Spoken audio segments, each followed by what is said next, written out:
आजको भिडियोमा हामी बीबीएस फर्स्ट इयर अन्तर्गत रहेको ओल्ड कोर्स र न्यू कोर्समा आधारित च्याप्टर भ्यालु एडेड स्टेटमेन्टको बारेमा कुराकानी गर्नेछौँ। तपाईहरू अहिलेसम्म हाम्रो च्यानलमा नयाँ हुनुहुन्छ भने मेरो च्यानललाई सब्सक्राइब गर्न नभुल्नुहोला र सब्सक्राइब गरी यसलाई लाइक पनि गर्नुहोला र सेयर पनि गर्नुहोला। आजको भिडियोमा हामी भ्यालु एडेड स्टेटमेन्ट कसरी प्रिपेयर गर्ने, यो भिडियो बीबीएस ओल्ड कोर्स र न्यू कोर्स दुवैको लागि अति नै उपयोगी हुन्छ। र इक्जाम पोइन्ट अफ भ्यूले हेर्ने हो भने यो च्याप्टरबाट हामीलाई 2 मार्क्सको 5 मार्क्सको अथवा 10 मार्क्सको क्वेसन सोधेकै हुन्छ। त आजको भिडियोमा हामी भ्यालु एडेड स्टेटमेन्टको बारेमा यसको एडिसन मेथड र सब्ट्र्याक्सन मेथडको बारेमा चर्चा गर्छौँ। जुन हामी यदि लङ क्वेसन सोध्छ भने हामीलाई दुईटै मेथडबाट बनाउनु पर्छ र दुईटै मेथडबाट बनाउँदा पनि एन्सर उतिकै आउने हो।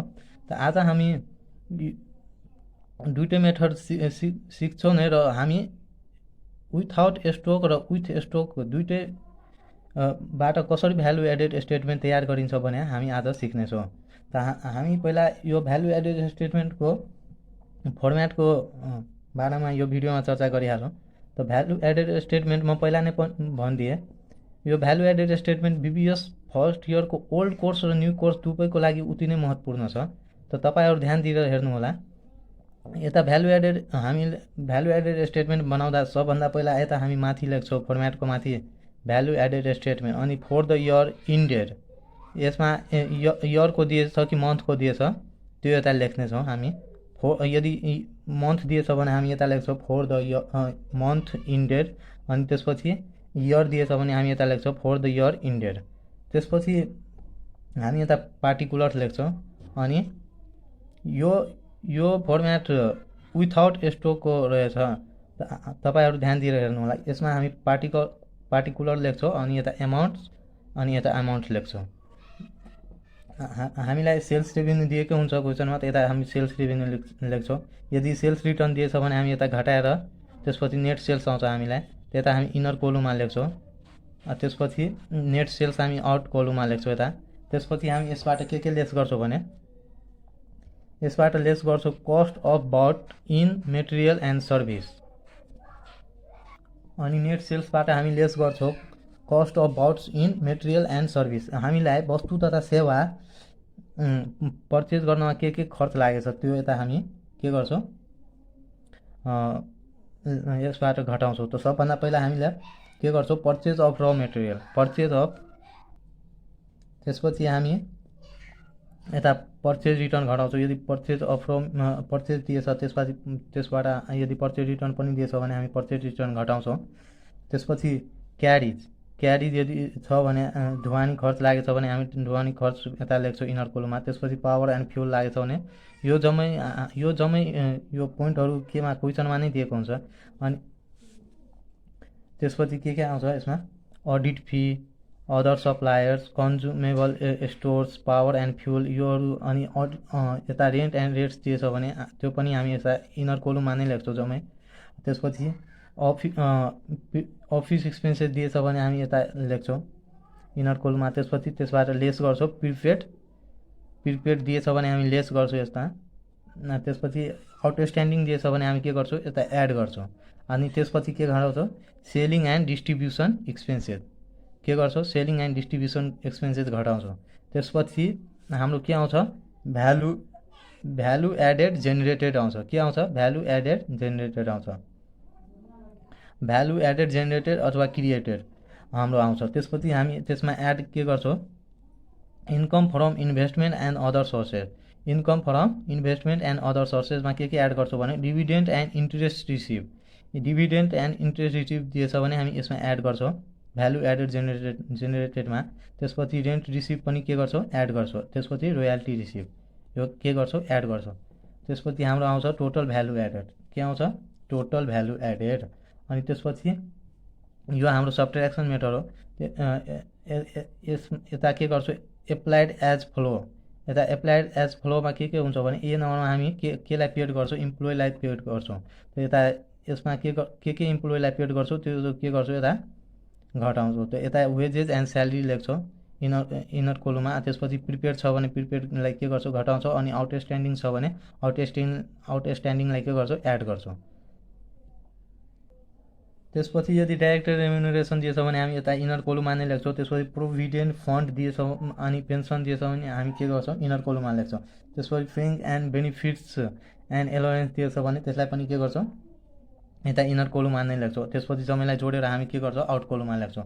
त्यसपछि बी नम्बरमा के गर्छौँ हामी टु पे गभर्मेन्टलाई हामीलाई के तिर्नुपर्छ त income tax, wealth tax and other taxes, rates and taxes त्योहरू छ भने हामी के गर्छौँ यता इनर कोलममा लेख्छौँ। त्यसपछि यता जोडेर यता के गर्छौँ आउटर कोलममा लेख्छौँ।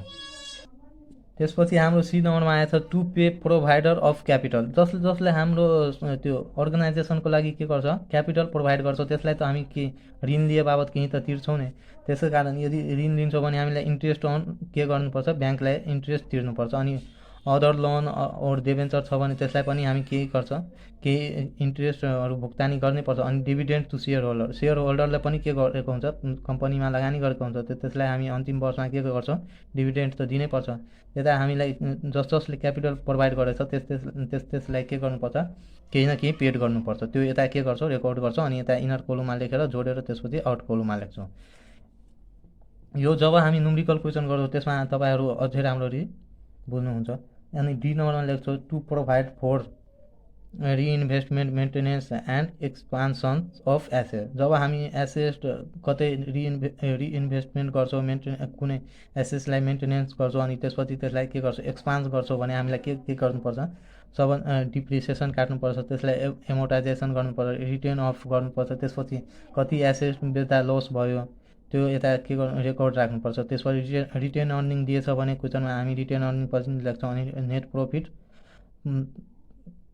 के लेख्छौँ net profit for the year कति नेट प्रफिट छ त्यो पनि लेख्छौँ यता हामी। अनि त्यसपछि हाम्रो आउँछ यो टोटल भ्यालु एडेड आउँछ, यता पनि के आउँछ टोटल भ्यालु एडेड। त माथिको हामी सब्ट्र्याक्सन मेथड हेर्थ्यौँ अनि यो के छ एडिसन मेथड। त एडिसन मेथड र सब्ट्र्याक्सन मेथड दुइटैबाट हाम्रो के हुन्छ भ्यालु उत्तिकै आउँछ, दुइटै सेमै आउँछ। यदि सेम आएन भने तपाईँहरू बुझिहाल्नु होला कि यो न्युमेरिकल गल्ती छ। योभन्दा अगाडि हामी भ्यालु एडेड स्टेटमेन्टको विथआउट स्टोकको बारेमा फर्मेटको कुरा गरेको थियौँ। अब हामी के गर्छौँ विथ स्टोक दिएछ भने हामी के गर्छौँ यसरी हामी भ्यालु एडेड स्टेटमेन्ट के गर्छौँ प्रिपेयर गर्छौँ। सबभन्दा पहिला यसमा पनि सेल्स रेभेन्यू उस्ताको उस्तै लेख्छौँ। त्यसपछि त्यसबाट सेल्स रिटर्न दिएछ भने हामी लेस गर्छौँ। त्यसपछि हाम्रो के हुन्छ नेट सेल्स आउँछ। त्यसमा अब स्टोक दिएछ भने closing stock of finish goods अथवा वर्क इन प्रोग्रेस स्टोक दिएछ भने हामी के गर्छौँ यता एड गर्छौँ। अनि त्यसपछि हामी के गर्छौँ लेस गर्छौँ opening stock of finish goods अथवा वर्क इन प्रोग्रेस दिएछ भने त्यसलाई हामी के गर्छौँ लेस गर्छौँ। त्यसपछि हाम्रो के आउँछ भ्यालु अफ प्रोडक्सन और आउटपुट आउँछ। यता हामी लेख्छौँ आउट कोलममा भ्यालु अफ प्रोडक्सन और आउटपुट यता लेख्छौँ अमाउन्ट। त्यसपछि हामी यसमा सेम उस्तै लेस गर्छौँ। यता के गर्छौँ lace cost of bought in material and service कति कस्ट लागेछ मेटेरियल र सर्भिस त्यो किन्न हामी यता पर्चेज अफ र मेटेरियल के गर्छौँ लेस गर्छौँ। त्यसपछि एड गर्छौँ ओपनिङ स्टक अफ र मेटेरियल अनि यता के गर्छौँ लेस गर्छौँ क्लोजिङ स्टक अफ र मेटेरियल इनर कोलममा नै। त्यसपछि आउँछ यता यदि कस्ट अफ मेटेरियल कन्ज्युम दिएछ भने यता के गर्छौँ इनर कोलममा नै लेख्छौँ।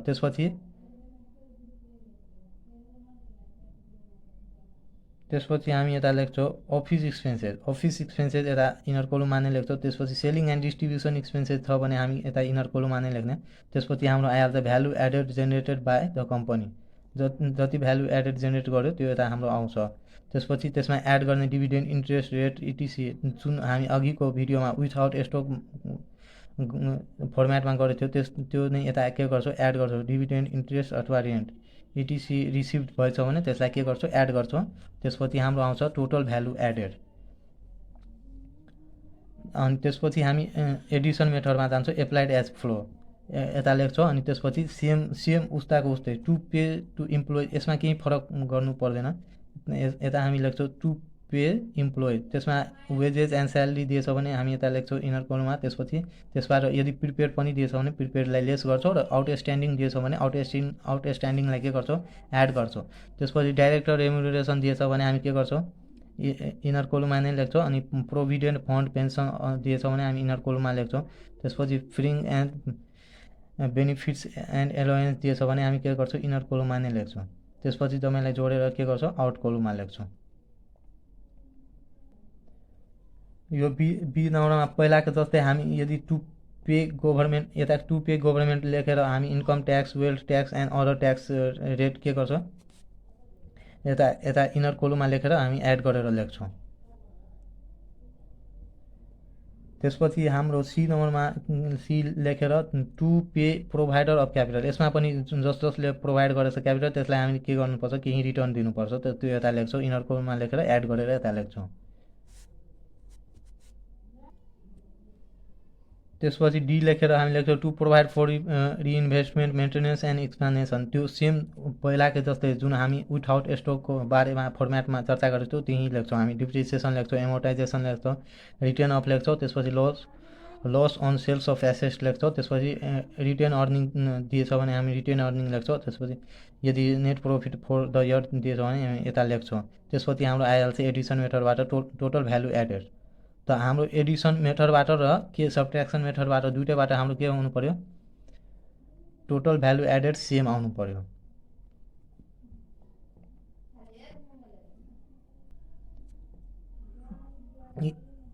त आजको भिडियोमा हामी भ्यालु एडेड स्टेटमेन्टको दुवै मेथडको सिक्यो, विथ स्टक र विथआउट स्टक। यदि हामीलाई स्टक दिएछ भने स्टक इन्क्लुड गरेर कसरी हामी भ्यालु एडेड स्टेटमेन्ट प्रिपेयर गर्ने, अनि स्टक दिए छैन भने कसरी हामी प्रिपेयर गर्ने। र हामी अर्को कुरा के बुझ्यो भने भ्यालु एडेड स्टेटमेन्ट बनाउँदा हाम्रो सब्ट्र्याक्सन र एडिसन दुइटै मेथडबाट के हुनु पर्यो, टोटल भ्यालु एडेड सेम आउनु पर्यो। त आजको लागि यति नै। तपाईँहरू अहिलेसम्म पनि मेरो च्यानल सब्सक्राइब गर्नुभएको छैन भने प्लिज सब्सक्राइब गर्नुहोला, ताकि तपाईँहरू समक्ष मैले बनाउने भिडियो छिटोभन्दा छिटो जान सकोस्। र लाइक गरी उत्साह बढाउनुहोला। धन्यवाद।